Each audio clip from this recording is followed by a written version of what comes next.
Hi everyone, I'm Amina and welcome back to my channel, Amina Inspired. Today I am inspired to bring you Professor Bertram Fielding. He's a colleague of mine, he's a virologist, and he's the director of research at UWC where I also work.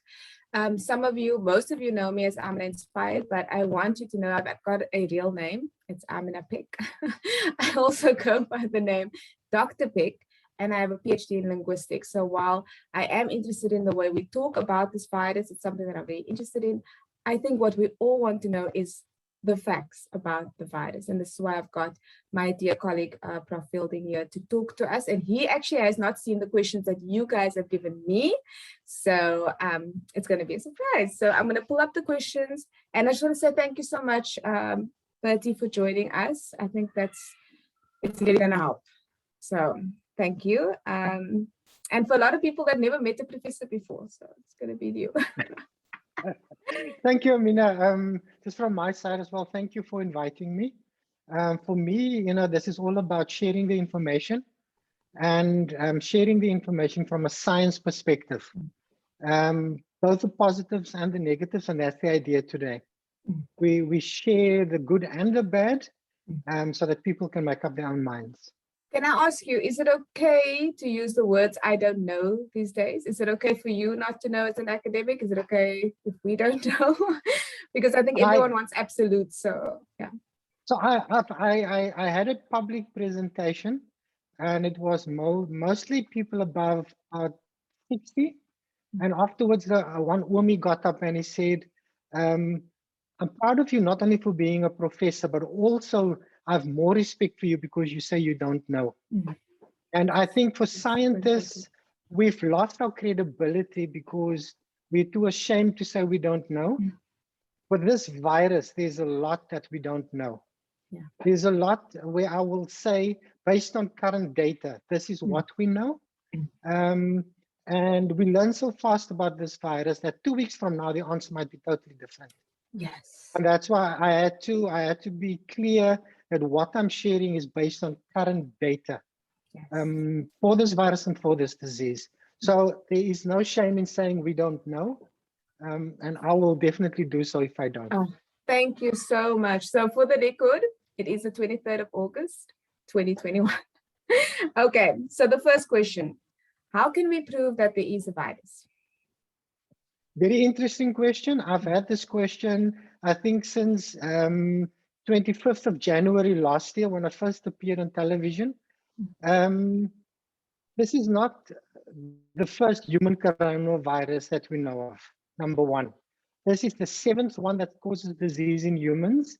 So we know that this thing could potentially be a coronavirus, but it's a very valid question. And there are experiments that we need to do in the lab to prove that something causes a disease. So in this case, it would be taking the virus from a person that's ill, and because we can't test it on other people, we test it in animals. So there are groups internationally that would have taken this virus and introduced it into the nasal cavities or the noses of animals, and those animals would then develop symptoms very similar to what we see in humans. Wow. And then the experiment even has to go further. You then need to be able to extract the exact same virus from that sick animal and then introduce it into another animal and create the same disease. And that is a process called Koch's postulates. It's not just about us guessing that this is something caused by this particular virus. You actually have to prove it in the laboratory. And if you look at humans, the biggest proof is if you're in contact with somebody that's extremely ill, very, very good chance that you will become ill as well. Yes. So there are very clear experiments in the lab that have shown this is caused by what we now call SARS human coronavirus 2. Okay, so that's important because there are a lot of people that don't believe that there is a virus because, of course, we can't see it, or they've been very, very fortunate and they have not contracted the virus itself. So I can guarantee you, I mean, I've seen these viruses in the laboratory. The sad thing is you can't see it with the naked eye. You cannot see it with a microscope. You need a special microscope that magnifies things by hundreds of thousands of times. And I always use this example. This is a pin I have in my hand. Look at the head of that pin. If you have to guess how many coronaviruses would fit on that head, I typically get an answer between 50 and 1,000. Totally out. On this pin head, 100 million coronaviruses would fit on this pin head. So there's no way seeing it with the eye and no way seeing it with a normal microscope. That's so to everybody that's watching that was still unsure whether or not the coronavirus is real, it is real. Okay, so let's move on to the next question. Very quickly, what has happened to the flu? Are we allowed to get sick? So there has been a school of researchers who have said that the flu have disappeared, especially last year. I do not think that is correct. I've spoken to doctors even in South Africa who have said they do so many tests for coronavirus and only about 27% of those come back as positive for coronavirus. So what are the rest? If it's flu-like symptoms, it's very likely flu, but we're not testing for flu. So I do think because of lockdown, there are lower numbers of flu because every year flu comes from the north. So it comes from North America and it comes from China. And that's why we need a new flu shot every year.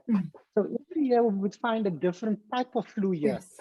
I think because of the lockdown and because of the restricted international travel, the flu that we have in South Africa at the moment are old flu types that have been around. So many of us have been exposed to it before. So we have immunity. And that's why we're seeing lower numbers of flu. But flu is definitely there.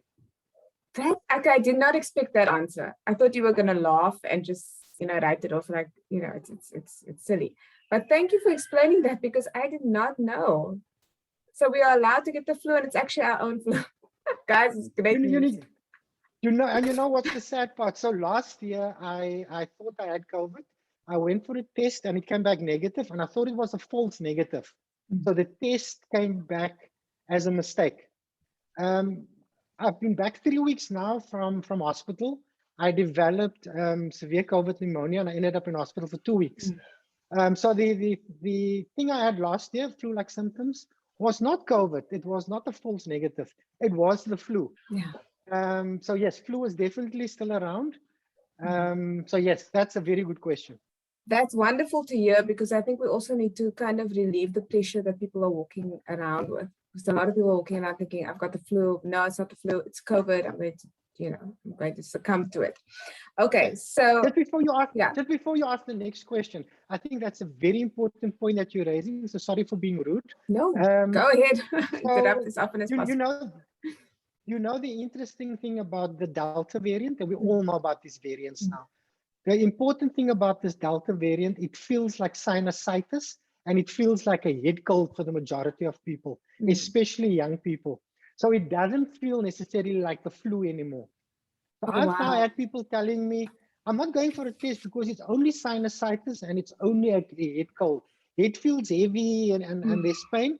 That is how Delta presents predominantly in younger people. So if you have that head cold sinusitis, have it tested. It's a 27-30% chance that it could be COVID. Okay, a question: if I was a young person watching this and think, "Oh my God, I've got more than sinus," they go for the test. Are they going to be okay because they're younger? And this is I heard that the Delta variant is very, very, strong. So and that's where the science comes in. If you look at the data, Delta variant is spreading faster, which means that it's become more efficient in infecting people. What does that mean? It means that when you have groups of people coming together, more people can become infected now. If you have more people infected, more people could die.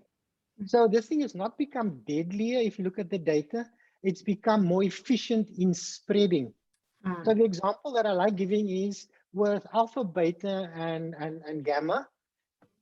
They did not spread as easily. So you would have 10 people infected and 2 people would die. So 20% of infected people died. Delta spreads easier. You look at Brazil and you look at India and even South Africa. It's very clearly linked now to large groups of people coming together. So in Brazil, it was Carnival, the party. In India, it was political parties having people coming out, was electioneering, and in Hindu festivals especially, and in South Africa, parties. So larger group of people came together, it spread easier. So now, in fact, instead of 10 people becoming infected, 100 people become infected. Now you have 20 people dying. More people died, but it's still only it's only 20% still. So it does not mean that it's becoming deadlier. It spreads easier. And my hypothesis, looking at coronaviruses since 2003, is that like other viruses, all of them are trying to spread easier, so infect more people, but keep the person alive so that they can reproduce and make more viruses. Because that's what viruses want to do. They want to make more viruses. So it would be counterproductive for the virus to kill its host. Oh, so wow. It's really about that almost co-evolution between us and the virus. Wow, that's a very different way of thinking about it. So the virus doesn't actually want us to die. It just wants us to spread it. It would be a bad virus. Of course, because that's a virus. That's how viruses exactly. work. So what are we seeing with Ebola at the moment and with Marburg and Lassa? They kill almost everybody that's infected. So before the people leave their village, entire villages die out. And that's why we see it only once every 5 years, once every 6 years. That's not a very effective virus because now it has to find another host. And in that case, it found monkeys. So it spread easier amongst monkeys. Sure. So it's about self-preservation for the virus almost. So is it true that we can say that the Delta variant it's not that it's 1,000 times more deadlier, it's just that it's spreading faster, so the percentage stays the same, but since more people are infected, the more there's a bigger number of people that are suffering from it? Exactly. So you can look at the data in Brazil at the start, India at the start of the outbreak, and when Delta introduced, hundreds of thousands of people, millions of people more infected. Hundreds of thousands more people becoming ill and dying. But if you look at it as a percentage of the number infected, it stays about 2 to 3% for those two. So it is really about more effective spread, not becoming more deadly. And in fact, if you look at data, it says between 2.5 and 4 times better spread. So it's become more effective in the way it's spreading. Okay, so you would suggest that we don't have a lot of parties in South Africa? A big problem, because the more people you have together, especially if social distancing, masking, sanitizing is not adhered to, you have one person who's ill. The data for Delta says, some studies are now saying you need 15 seconds of exposure to somebody who's infected to become infected. Wow. So if you have parties, those are called super spreader events, because currently I can infect with pre-Delta. I could infect one person. With Delta, I can infect 1.5 people. So for every 4 people, 5 other people will be infected. So imagine you have 4 people who's infected, they infect 5, they infect 5, they infect 5. So a large group of people together creates a super spreader event. And that's why we have so many higher numbers that end up infected in the end. That's very sad for me because I was going to have a Halloween party in October. But I'm not going to anymore. I'm so sad, everyone. Blame Bertie for this. Okay, I'm going to ask. I'll try to make up for it. Yeah, please do. Next year, the following year. Okay, so I have some questions from people that are very, very specific about what's in the virus, what's in the vaccine. So we move to the vaccine. We are not virologists. We don't understand all of these things. But I guess the main question is there anything in there? Or firstly, can you tell us about it? And is there anything in there that could possibly hurt us? So the technology is a new technology. It has been used in the treatment of cancers and other diseases. It's not been used for human vaccines before. The mixture that you see in the bottle is not something unique. Very often they're found in other vaccines as well. What is specific for the COVID vaccines? The ones that we're using in South Africa contains small pieces of the genetic material of the virus. So what is genetic material? We look different because of genetic material. My eyes are brown because of my genetic material. Viruses have genetic material as well. So in this case, the researchers were very clever. They took a small piece of the genetic material and they introduced that into the vaccine. So what part of the genetic material? If you look at these viruses under this very specialized microscope, they look like a ball and they have spikes sticking out. So it looked like a very spiky ball. The biggest spikes sticking out, those are the proteins of the virus that attaches to your body cells once it's gotten into the nose or into the mouth. Once it's attached to your proteins on your cells, it can then enter your cells and then it takes over your cell to make more virus, reproduction of the virus. So what have these researchers done? That protein that attaches to your cell is called the spike protein. They've taken the very important part of that spike protein and they've introduced that into the vaccine. So as this is not infectious, it cannot cause disease. As soon as that is injected into your body, into your cells, your body uses this genetic material to make small pieces of protein that is not infectious, it will not cause disease. Okay. The side effects that you see is the same side effects that other vaccines for other diseases will create. There are some unique ones that we can discuss later if there's questions. But now this small piece of protein is in your body. Your immune system is what protects you when you become ill. Your immune system is now switched on by this small piece of protein that is called the S protein. Eventually, the genetic material 3-4 weeks later disappears from your body, and your body's immune system now has a memory. So as soon as you're exposed to the virus, it recognizes this virus. I've seen you somewhere before. I know this spike protein, and it attacks that virus and inactivates the virus. That's what the vaccine does essentially. So it's essentially a mechanism of switching on your immune system to protect you.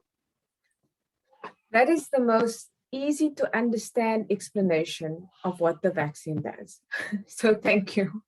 Because I actually, to be honest with you, I used to see the picture of the COVID with the spikes and I just thought, wow, they're just trying to make it scary for us. I didn't know it actually represented what the vaccine looked like also. So question. So, you know what's interesting? So when you look at this virus under the special microscope, there is this circle, and then there's a halo around it, and then you see the spikes. That halo in Latin is corona. You know, like a halo above an angel, a halo around the sun, and that's why it's coronavirus, a halo virus, because that's what it looks like under the special microscope. Wow, you just gotta love these scientists that come up with these wonderful names. We are a unique bunch of people. Definitely.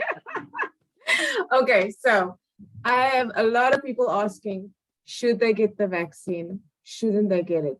And I have a feeling it's not one size fits all. So I want you to tell me who should get it. Let's first, who should get the vaccine without a doubt? So now, before we get there, I see this new phenomenon in South Africa where there's the side of the anti-vaxxers, so they're against vaccines, and there's this other side that is everybody must get the vaccine. And both of those sides are putting pressure on all of us. Yes. It's not scientific. I look at the science, and when I look at the science that I'm seeing is saying those at high risk of developing severe COVID, those who are at high risk of being hospitalized, those who are at high risk of death, they should be taking the vaccine. So who would that be? Typically, older people above 55 with other diseases. And when we talk about other diseases, we're talking about diabetes, high blood pressure, kidney problems, and then also something that's become very, very dominant in my opinion worldwide, obesity. Yes. It's also a comorbidity, also a disease we need to look out for, because that very often goes with other things as well, other diseases. Then the second group of people who should be getting this vaccine, and fortunately we vaccinated them, is frontline medical workers. By the time I go to hospital, I am extremely ill. I see my doctor. When I'm extremely ill, I'm breathing out and my spit contains very high numbers of virus. Increases the doctor's risk. That is what Delta is doing at the moment. It's become more infectious because when I breathe out, very, very high viral numbers in the breath, in the droplets and in the spit. And then the third group of people who should is younger people who have comorbidities as well. So there are other illnesses. And then something that is becoming more and more, if you live with somebody who is high risk and cannot take the vaccine, you take it on their behalf. Wow. I guarantee you, we will not be able to stop this virus. We cannot stop the spread of this virus. We need to find a way to minimize the spread of the virus, number one, and number two, to minimize hospitalizations and deaths. That's what the aim is. That's what these vaccines have been shown to do. And those are the people then, based on what we're seeing, who should be vaccinated. Can I just say I got goosebumps when you mentioned the last group, because if there's somebody that's a high risk that can't take the vaccine and then you take it on their behalf, that means because you're trying your utmost to also just minimize them getting it. Wow. Exactly. Okay, so those groups do not account for the vast majority of people that want to get the vaccine or has gotten the vaccine or is going to get the vaccine, because I saw South Africa, we just opened up from 18-year-olds up. So I was very conflicted when I saw that, because I do want us to talk about natural immunity. And can I just say, you mentioned anti-vaxxers. As somebody that's not vaccinated yet, because that will probably happen at some point, for me, because I have to travel. So I am aware of that. But at the moment, I'm not vaccinated, and that is my choice. But I have antibodies. So I went to go check, and I did a blood test, and I have antibodies. How useful is it to talk about natural immunity? Because I feel like people think you're a kook if you mention natural immunity. So can we please touch on that? You know, only this past week, and I've been saying this probably since June last year, that when we talk about, you know, you've heard herd immunity, we need to get a certain number of South Africans vaccinated, so to have antibodies to be safe. From March last year, June last year, I've been saying, let's not just look at vaccinations, but look at natural infections as well. I've just come from hospital, so I have antibodies. I've been exposed to the Delta variant most likely. So I would have the Delta S antibodies. However, this virus, if you look at it, it produces more than just the spike protein. It produces 29 different other proteins. So this virus is nothing but proteins and genetic material. That's it. Many of these other proteins play extremely important roles in the immunity as well, and in controlling certain processes in the body.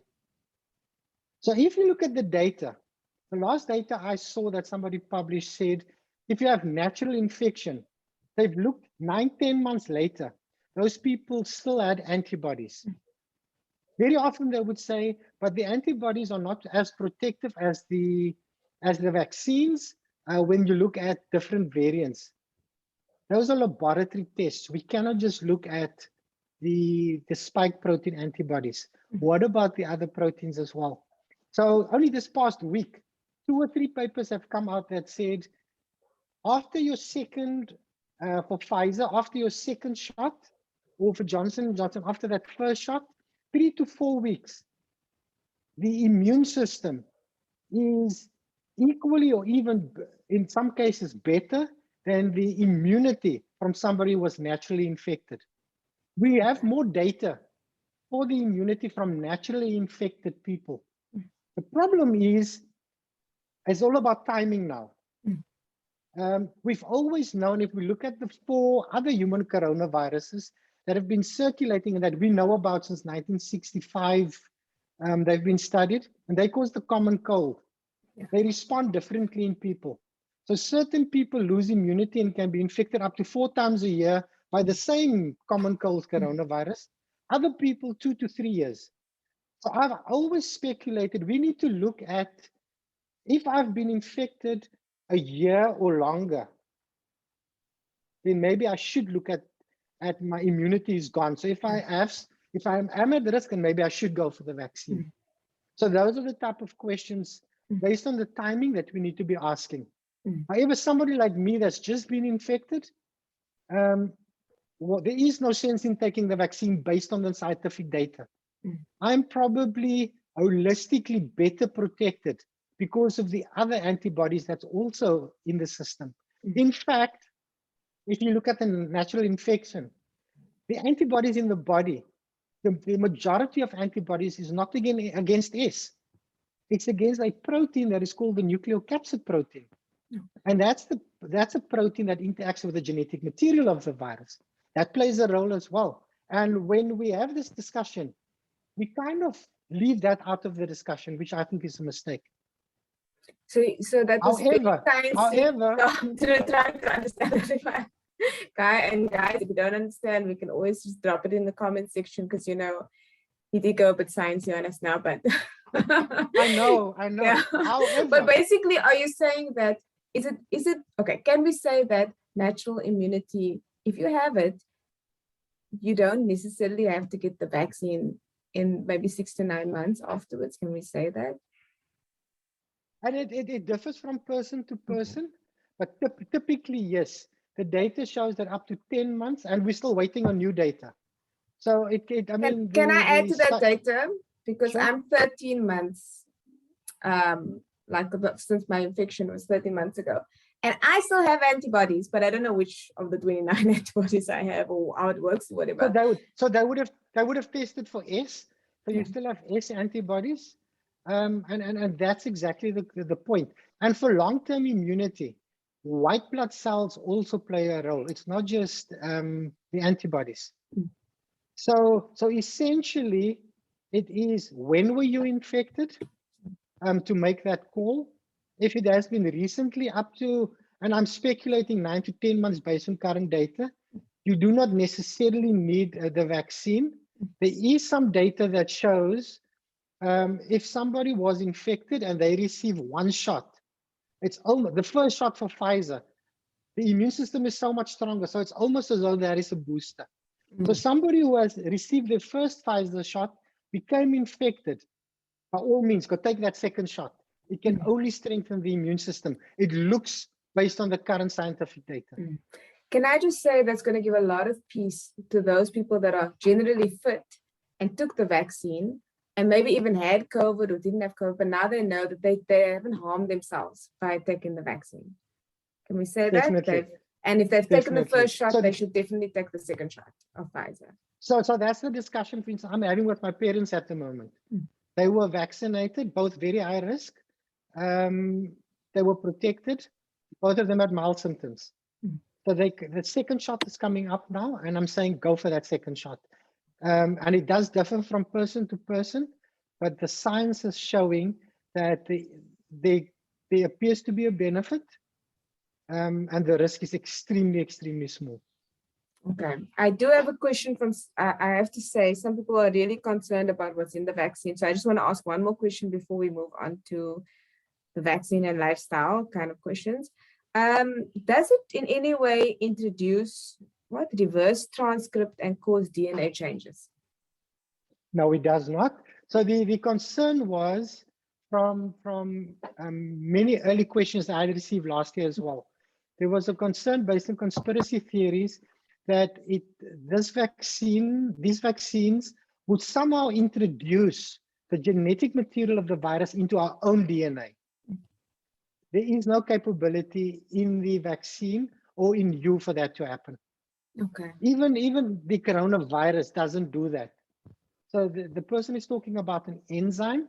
That enzyme is not included. So at no point does this incorporate in your genetic material. In fact, your body gets rid of the genetic material that's introduced. And that's why we need this. That's why we need the second booster shot for Pfizer. Okay, I have a question about that because I see this third booster shot coming out, and I saw there were studies in Israel and that they've fully vaccinated, well, they've largely vaccinated their people, and now there's a new booster that's coming out. Is this, and this question came up a lot, are we going to have to live in a world with vaccinations and then boosters year after year? And what will happen to our immune system if we do that? So I've once again said from last year that this would probably be the case. And everything I've said last year was said because I've studied the 6 other coronaviruses. So it is human coronavirus. It's consistent amongst them. So if you look at how the immune system responds to the other 6, it was the majority of people would probably need a vaccine or a booster every 2 to 3 years. It now looks as though it's every 1 to 3 years, depending on the person. But that's not unique. Every year we have to go for a flu shot because every year the flu shot, the flu virus mutates. So it's not unique for vaccines to get booster shots. So what the companies are saying, because the variants are now seen, there's a slight drop in the efficiency, the effectiveness of these vaccines. So we will now change the vaccine so that the spike protein, that small piece of DNA, looks like the Delta. Okay. So that we can be better protected against the Delta. Okay, because that's something that's what those boosters would be. Okay, so it's not that it's experimental and they're just throwing things into our body and we're going to get. So look, so we have to be honest. I saw today, was in meetings all day. So between my last meeting and this interview, I saw that Pfizer apparently has had their vaccine approved. So this is the first COVID vaccine that has been approved for use. The others were all approved for emergency use, which means that it was essentially large-scale testing for effectiveness and based on clinical principles. If you have something that can save lives, that is allowed. And that's why the emergency use was approved, because it was saving lives, which is definitely based on the data is doing. Yeah. And so I have a million questions. Let's just get to them quickly. Okay, so one of the questions was, if it's such a good vaccine, why don't we all just get vaccinated? I know you might have answered this in a different way, but if that's the question, like, why don't we all just get vaccinated and then we're all fine? So that's a very good question. I agree with you. I will probably in the end have to take the vaccine as well because I have to travel, and they will have vaccine passports. For me, it is about the fit for purposeness of the vaccine. The vaccine does not protect 100% of people. Just yesterday, I posted on Twitter a very big study from Oxford that show even for the Delta variant, even if you have the vaccine, very high viral load, and you can still spread the virus. So you can still infect others. The good thing was that there was almost 100% protection from hospitalization, severe disease, and death. So this is not about us, and you will show very mild symptoms. So these vaccines are not about eliminating the virus. We will not succeed in that. It is about minimizing spread and protecting those at high risk. I've heard the argument, everybody should be taking the vaccine because it mutation rate. That is not true. Every time this virus infects somebody and it replicates, you will have mutations and variants. So even in people who are vaccinated, you will have infection and you can have mutations. So if the vaccine was 100% protective and I would not become infected and I could not spread the virus, then by all means, everybody should be taking it. But that is not what these vaccines are doing. And so there are a small number of people that have adverse effects. And I think that's a lot of people focus on that. I have to say it is a bit scary, and there's no liability. There's no recourse against these vaccine creators. So I think that's probably one of the concerns that people have. So as far as I know, government created a fund Australia has created a fund for people with adverse effects. I'm not a lawyer, so I don't know what the process Yeah. is, unfortunately. Yeah. But there is that recourse. Just before this interview, I looked at the report that says adverse effects in South Africa. So we've given more than 7 million doses. Mm. It does not mean 7 million people necessarily were vaccinated, Mm. because remember, some doses twice. Doubles, yeah. But severe side effects in that more than 7 million doses was 0.02%. That's a Wow. minute number. If you look at the number, so we're talking about worldwide, what, Yeah. 3, 4, 5 billion doses? We're talking about a couple of hundred side effects. Worst case scenario, about 1,000. And they were very often in younger people, Mm. and it was very often blood clotting and inflammation. So inflammation of the heart muscle. So yes, there are side effects. It's not unique to this vaccine. For other vaccines as well. I've gone for yellow fever vaccines, and before they give it, because I travel in Africa, before they give it to you, they warn you about possible side effects. Mm. And very often it's similar side effects. So yes, there are side effects, but they are so minute that the benefits far outweigh the side effects. That's a huge relief, I think, because I think a lot of people, I was also concerned because I didn't want to get the vaccine because I just love being in my own body and knowing what's happening. But at the same time, if you want to, and I think a lot of people feel this way, if you want to do things with your life, you might have to get the vaccine, and at least it helps knowing that there is such a small amount of a possibility of adverse effects. So that's really good news. And I'm glad the South African government at least is setting up something. And if you guys are watching this and you want to put the information in there that you already know, please do share with the rest of us. Okay, so somebody's asking, what if I choose not to do the vaccine now? Can I do it in a year's time? Would that be okay? Definitely. Remember, we know the short-term effects of these viruses, sorry, of these vaccines. Very, very, very minor, except for those few cases. Because these vaccines are only just under a year old, we do not know what the long-term effects are. Based on the science, I'm not expecting any long-term effects in the general population.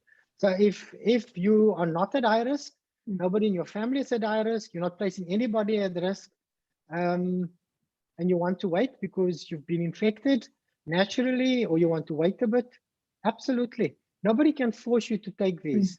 It's based on, your decision is based on a risk ratio, a risk benefit profile. Yeah.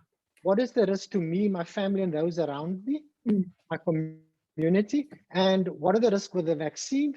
And what are the benefits? You weigh up those. And in the majority of cases, the benefits far, far, far outweigh the risks. That's wonderful And to hear. that's Because why I do not have a...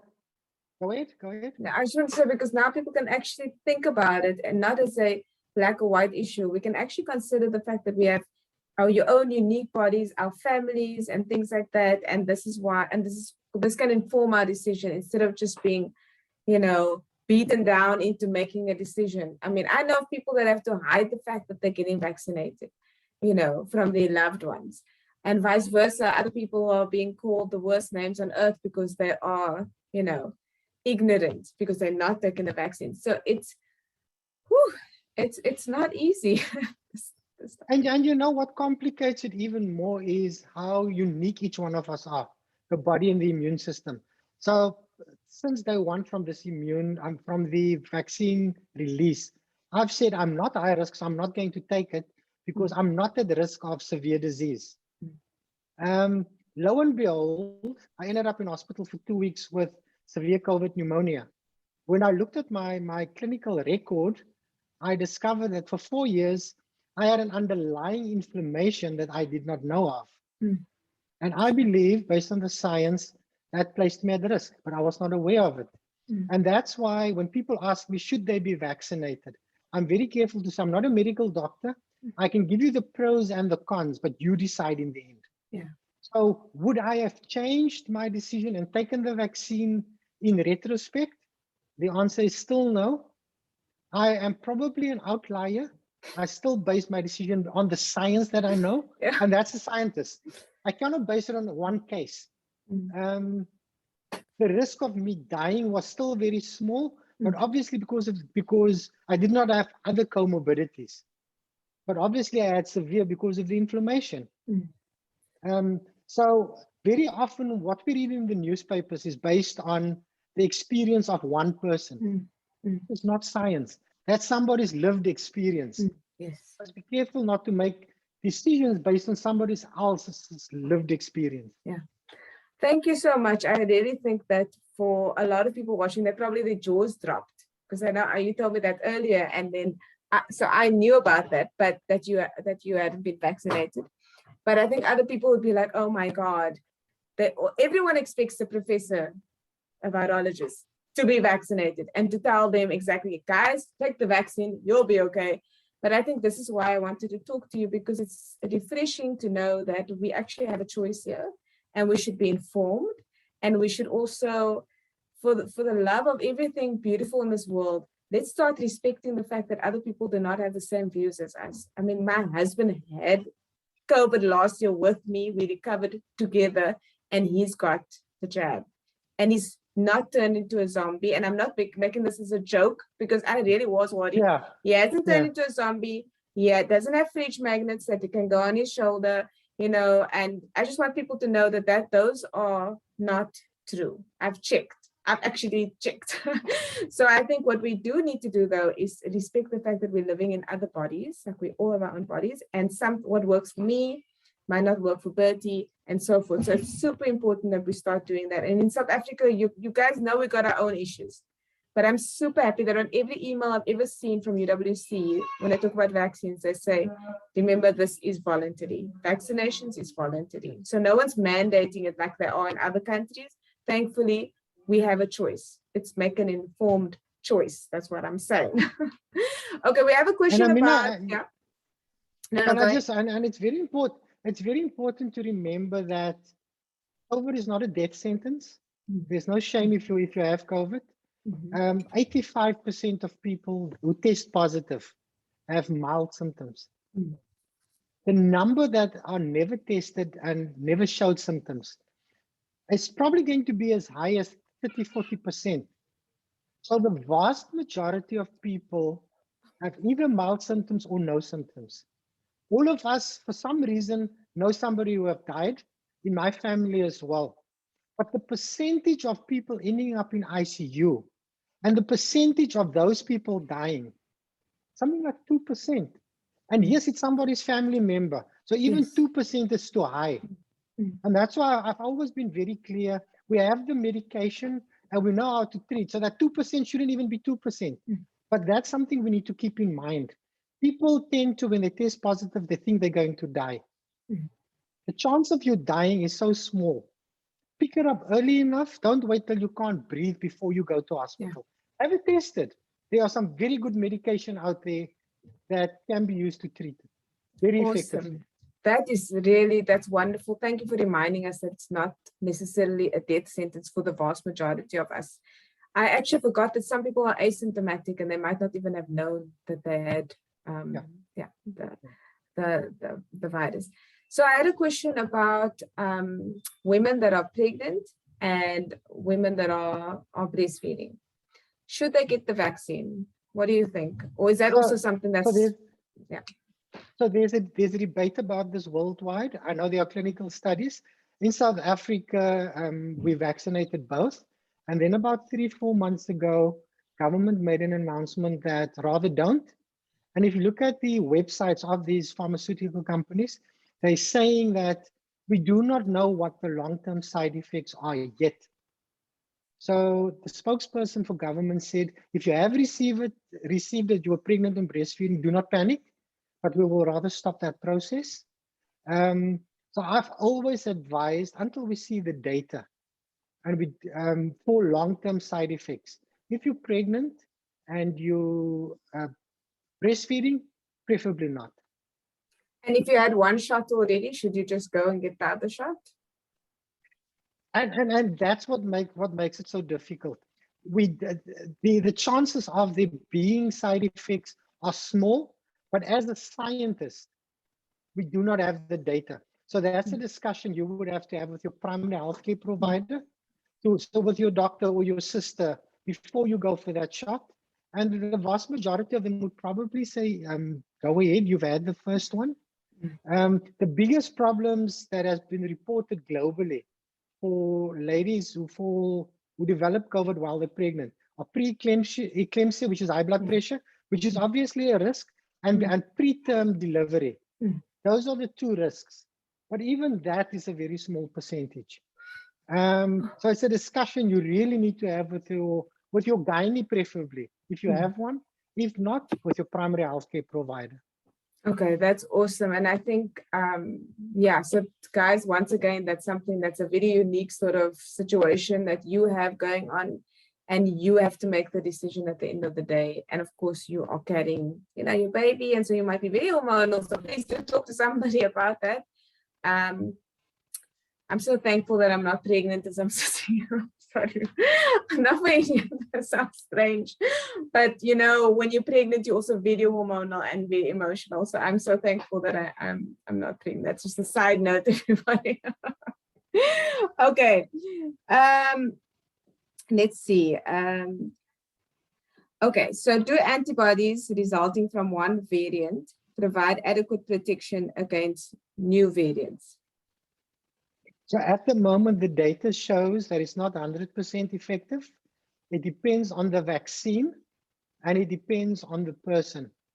And that's why certain companies are speaking about boosters, and others are not. So if you look at effectiveness, Pfizer appears to be higher on average in certain countries, but the data is now saying that it's losing effectiveness faster when you compare to AstraZeneca, the one that we did not want to use. Yeah.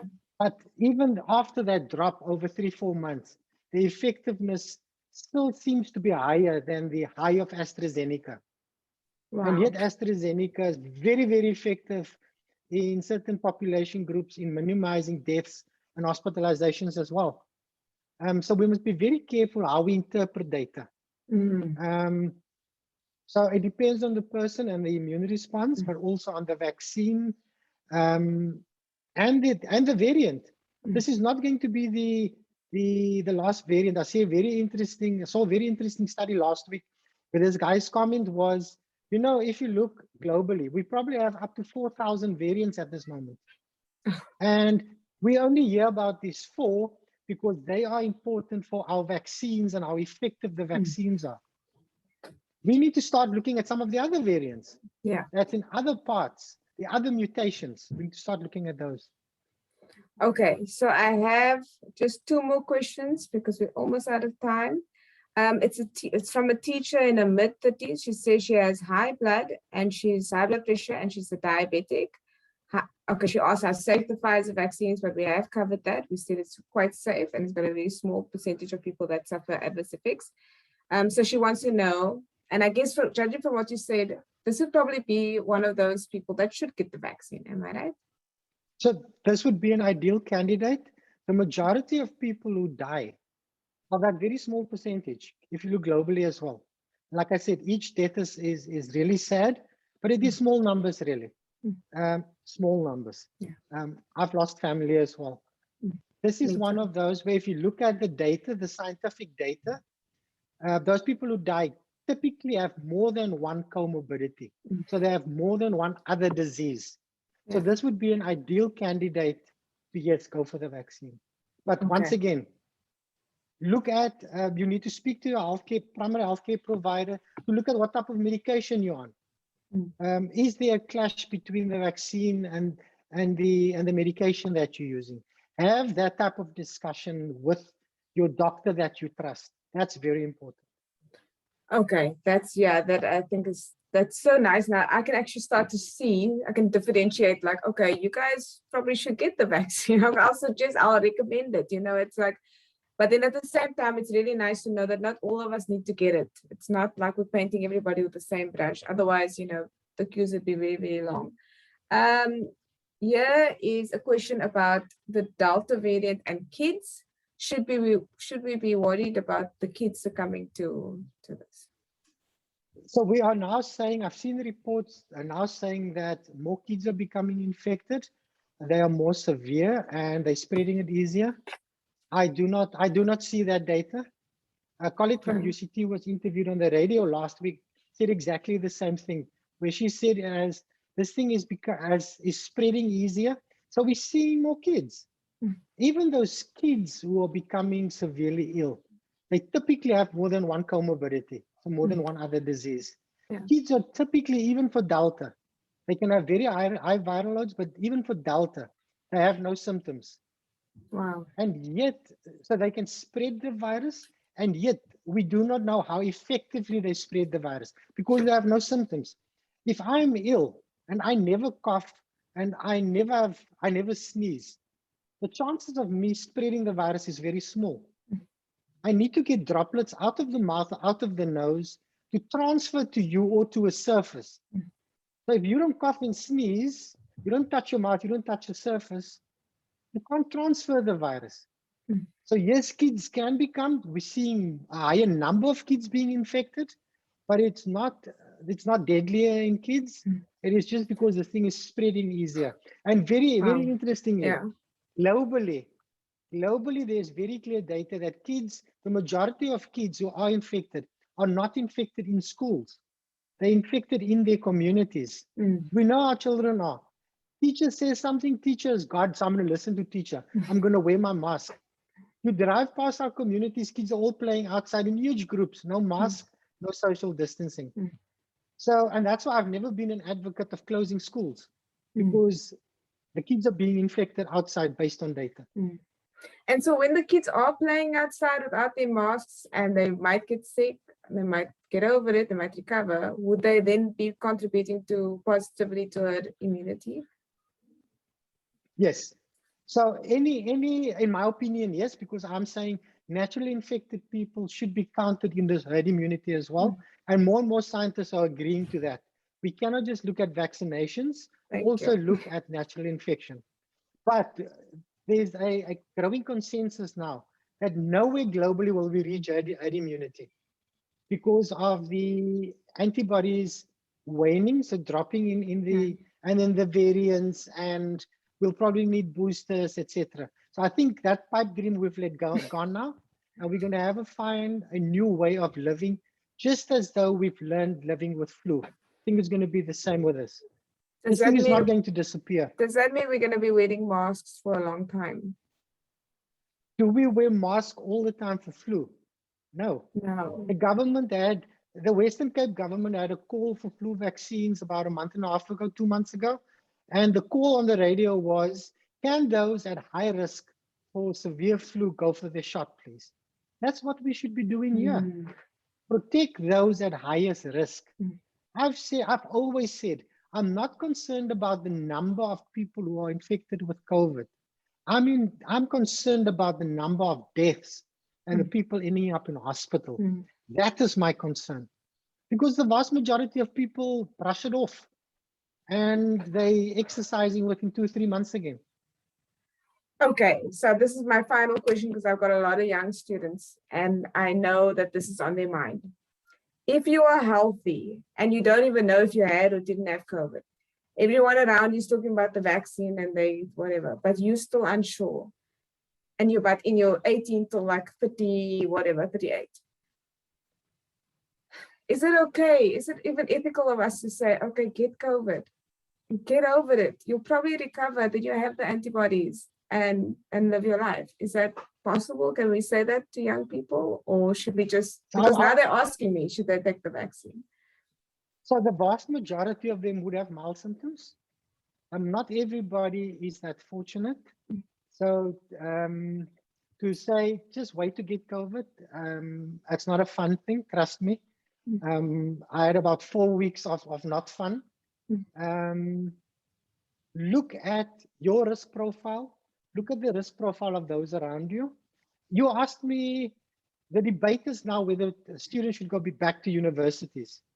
If you asked me this question last year, I would have said yes, because the spread was not as efficient as with Delta. Now I'm saying no. Maybe we should think about this, because it's also especially difficult to have students compliant. The adults. How do you force an adult to wear a mask, to social distance, to sanitize their hands? So look at the risk profile of those around you. Look at your risk profile, and then you make an informed decision. There are risks.